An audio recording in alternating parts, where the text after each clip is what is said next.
Hi guys, we're jumping in with new content here, picking up from where we left off. And this is going to be lesson 5-7 for your notes. If you guys could kind of copy these down in your notebook with everything else so it's all nice and organized. If we were going to start class, I would have a do now of the following on the board. So if you want to, you can pause. I recommend you pause and try to do this problem yourself. But if you just want to follow along with me, that's cool too. I ask you to graph just a very basic exponential equation here, 3 to the x power. The up and down number on this problem would be like a plus 0. So in terms of a asymptote, we already know that exponentials have a horizontal asymptote and it would just stay at 0. So I'm going to make a table and use the numbers -2 through +2 and just plug those in. If you plug in a -2, it's going to move it to the bottom. You're going to get 1 over 3 squared, which is 1 over 9. You would get out a 1 over 3, a 1, a 3, and a 9. And I'm going to plug those points in and make myself a nice looking graph right here. So the first 2 points quite low on my axis there. I have 0, 1. I'd have 1, 3. And then I would have 2, 9, getting that exponential growth where it starts to get a lot steeper. And if I actually connect those, I'd be looking at a good old exponential graph like this. So nothing new or crazy in drawing my picture there. That's just an exponential equation. The new piece this is kind of leading into for us is my second request, which was to graph the inverse on the same grid. So if you guys remember the inverse, the idea is that you switch x and y. So what I'm going to do is make myself a new table right here where my coordinates switch around. I have 1/9, -2, 1/3, -1, etc. So these are going to be my new coordinates on the inverse. And I'm going to graph those on my same picture. So 1/9, -2 is like there. 1/3, -1, we're about there. 1, 0, 3, 1. And then I have 9, 2. Before I draw my picture, I want to add in one more thing. My original graph had a horizontal asymptote like this. If I take that equation, and you guys should remember from earlier on in the year when we learned about inverses, the idea was that they were reflections over this diagonal line y equals x, symmetric over y equals x. So my inverse, if my original graph had a horizontal asymptote like this, tail going this way, if I reflect that blue marker right here, what I'm going to end up getting is actually, instead of a horizontal asymptote, it's a vertical asymptote. So this will be for my blue graph right here. I will have a vertical asymptote, and when I hit these dots, I get a graph that looks like this. So we've got this mystery blue graph right here, but we don't know the equation that goes with it. We don't know what kind of equation makes this shape with a vertical asymptote. But we can use algebra to figure it out. What I'm going to do is take my original equation up here.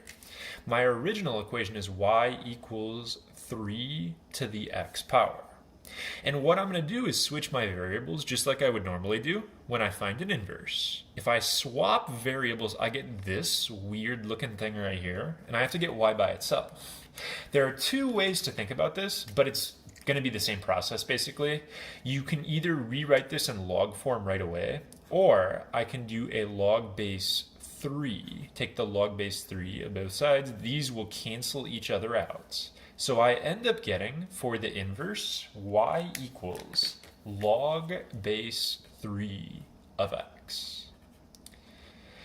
So this blue graph right here is actually a log graph. And we'll talk more about that in today's lesson, but that's kind of the investigative piece to that, so you guys can see where this is even coming from. Okay? So before we get on with that, I have some rules that I'll give you, and we'll get there. But I want to look at another basic log graph and show you a way of graphing them without having to sit there and flip an exponential like we did up above.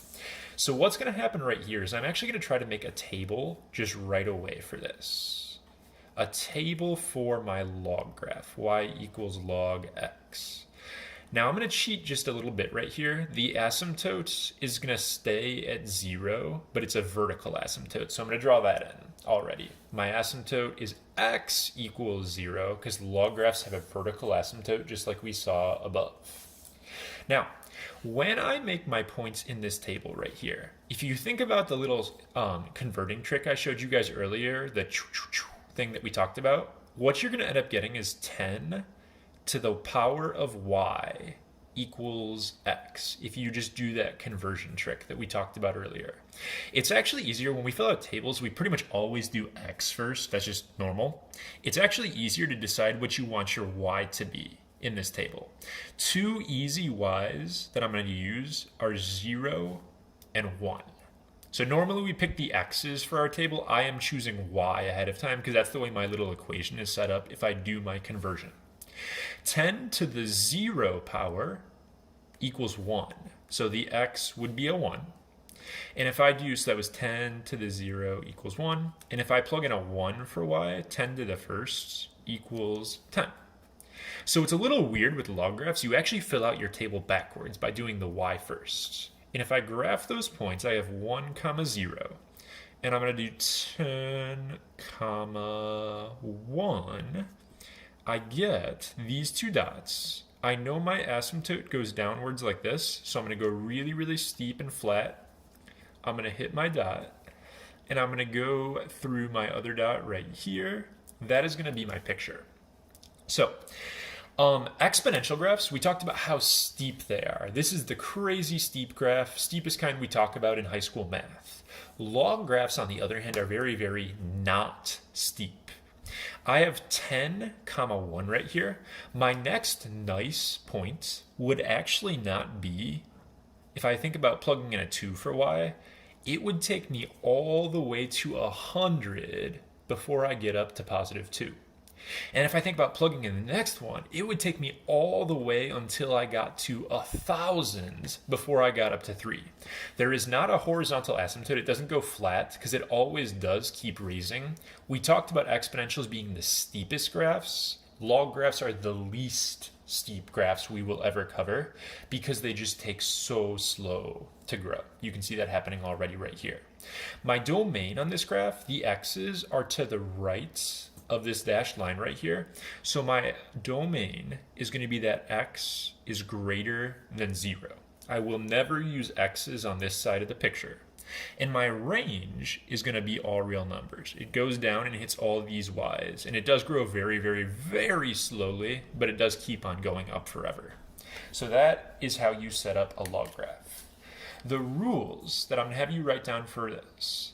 First of all, they start out with a vertical asymptote at x equals 0. And the 2 points we're going to use on a log graph, I'll show you this more in my next video. So the points are going to be always 1, 0. 1, 0 is always going to be on an untranslated log graph. And the other point is going to be whatever your base is, 1. Want to show one quick example of that, and then I'll end this first video. Let's say I had a different equation, y equals log base 4 of x, and I made my table again. This marker is totally dying on me. If I set up my thing that we had talked about, it would say 4 to the y equals x. Again, easier to pick out the y's first. 4 to the 0 makes a 1 for x, and 4 to the first makes a 4. So the points on this graph, still 1, 0, always 1, 0. And then it's whatever your base is. I was base 4, 1. On the last one, I was base 10, so it was 10, 1. So that's where my 2 points that I'm referring to right here come from.